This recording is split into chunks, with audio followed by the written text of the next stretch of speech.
রাশিয়ার president Vladimir Putin 2 মাস ধরে মাটির নিচে বাংকারের ভিতরে অবস্থান করতেছে। এখন কেন উনি 2 মাস ধরে বাংকারের নিচে অর্থাৎ মাটির নিচে বাংকারের মধ্যে অবস্থান করতেছে? কারণ ইউক্রেন এবং রাশিয়ার যে যুদ্ধটা চলমান আছে, এই যে যুদ্ধের পরিস্থিতির কারণে এবং তাকে যেন একটা সার্বিক নিরাপত্তা প্রদান করার জন্য ওই দেশের প্রশাসন ভ্লাদিমির পুতিনকে সর্বোচ্চ সিকিউরিটি দেওয়ার জন্য মাটির নিচে বাংকারের ভিতরে অবস্থান করার পরামর্শ দিচ্ছে। ইভেন 2 মাস ধরে ভ্লাদিমির পুতিন কিন্তু এই মাটির নিচে বাংকারের মধ্যে অবস্থান করতেছে। সো এই যে তাদের জন্য একটা গুরুত্বপূর্ণ পার্সন, ভিআইপি পার্সন, একটা দেশের প্রধান অর্থাৎ ভ্লাদিমির পুতিন রাশিয়ার প্রধান, ওনাকে কিন্তু সিকিউরিটি প্রদান করা কিন্তু অনেক গুরুত্বপূর্ণ একটা বিষয়। কারণ বাংকার হচ্ছে এরকম একটা শক্তিশালী স্থান যেখানে হচ্ছে কোনো ভিআইপি পার্সনকে সুরক্ষা দেওয়া হয়। সো রাশিয়ারও এরকম একটা বাংকার আছে, সেটা হচ্ছে মাটির অনেক অনেক নিচে অবস্থিত এবং খুবই হাই সিকিউরিটি অ্যালার্ট করা এই বাংকারটা। এখন ভ্লাদিমির পুতিন লাস্ট 2 মাস ধরে এই বাংকারের ভিতরে অবস্থান করতেছে। এখন এই বাংকারের উপর দিয়ে কেউ বোমাও ছাড়ে, ব্যালিস্টিক মিসাইলও নিক্ষেপ করে বা হট এভার যত প্রকার টেকনোলজিগুলো আছে, টেকনোলজিগুলো যদি ইউজ করে এখানে আক্রমণ করে, তারপরেও কিন্তু মাটির অনেক গভীরে কিন্তু এই বাংকারটা অবস্থিত এবং ভ্লাদিমির পুতিনের কিন্তু কোনো প্রকার ক্ষতি হবে না। এটার কারণেই কিন্তু ভ্লাদিমির পুতিন 2 মাস ধরে কিন্তু এই বাংকারের নিচে অবস্থান করতেছে। এখন প্রত্যেক দেশের এই যে ভিআইপি পার্সনগুলো থাকে, বিশেষ করে কান্ট্রি প্রধান, যেটাকে আমরা প্রধানমন্ত্রী বলে থাকি বা প্রেসিডেন্ট বলে থাকি, ওরা কি করে, ওদেরকে হাই সিকিউরিটি দেওয়ার জন্য কিন্তু এরকম যে বাংকার আছে এই বাংকারের ব্যবস্থা করা হয় প্রশাসনের থেকে। সো এখন রাশিয়া এবং ইউক্রেনের মধ্যে যে যুদ্ধমান অলরেডি চলমান আছে, সেটা তো আপনারা জানেন অনেক আগে থেকে রাশিয়া এবং ইউক্রেনের যুদ্ধ কিন্তু লেগেই আছে।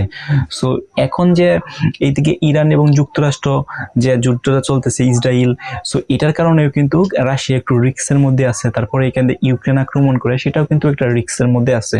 সো ভ্লাদিমির পুতিন কিন্তু এতটা রিস্ক নিতে চাচ্ছে না, ও হচ্ছে নিরাপদ আশ্রয়ে যেতে চায় বা নিরাপদ আশ্রয়ে থাকতে চাই।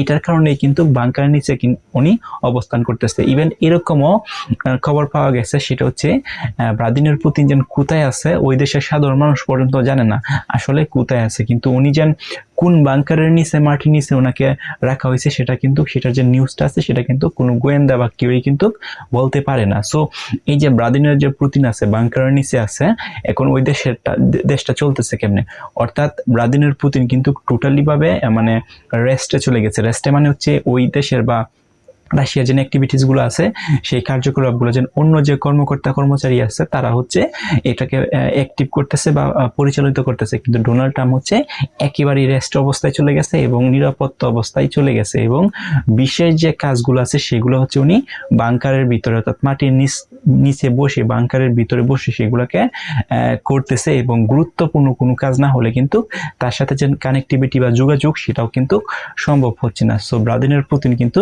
তার যে সর্বোচ্চ সিকিউরিটি আছে এই সর্বোচ্চ সিকিউরিটি দিয়ে কিন্তু তিনি আত্মগোপনে আছে বাংকারের ভিতরে, যাতে করে শত্রুপক্ষ কোনো প্রকার ভ্লাদিমির পুতিনের ক্ষতি করতে না পারে। এখন এই যে ভ্লাদিমির পুতিন যেন এটার নিচে চলে গেছে, এখন উনি কি ভয় পেয়ে চলে গেছে? না, কারণ প্রত্যেকটা দেশেরই যে প্রধান থাকে তারা কিন্তু হচ্ছে তাদের জীবনের বলেন বা তাদের যেন একটা নিরাপত্তা ব্যবস্থা আছে সেটাকে কিন্তু স্ট্রংলি রাখা হয়। আপনি প্রত্যেকটা দেশে কান্ট্রি তাকিয়ে দেখবেন, প্রত্যেকটা দেশের প্রত্যেকটা কান্ট্রির প্রধান যে ভিআইপি পার্সন থাকে তাদের নিরাপত্তা কিন্তু সর্বাধিক গুরুত্ব দিয়ে দেখা হয়। সো এটার কারণে কিন্তু হচ্ছে রাশিয়ার ভ্লাদিমির পুতিনকে হচ্ছে সর্বোচ্চ সিকিউরিটি প্রদান করে বাংকারের নিচে, মাটির নিচে হচ্ছে উনি অলরেডি আছে। সো এই যে ভ্লাদিমির পুতিন যে মাটির নিচে বাংকারের নিচে আছে, ওনাকে কি ওইখানে যে আক্রমণ করা সম্ভব কি সম্ভব না, আপনাদের মতামত কি কমেন্ট করে জানান।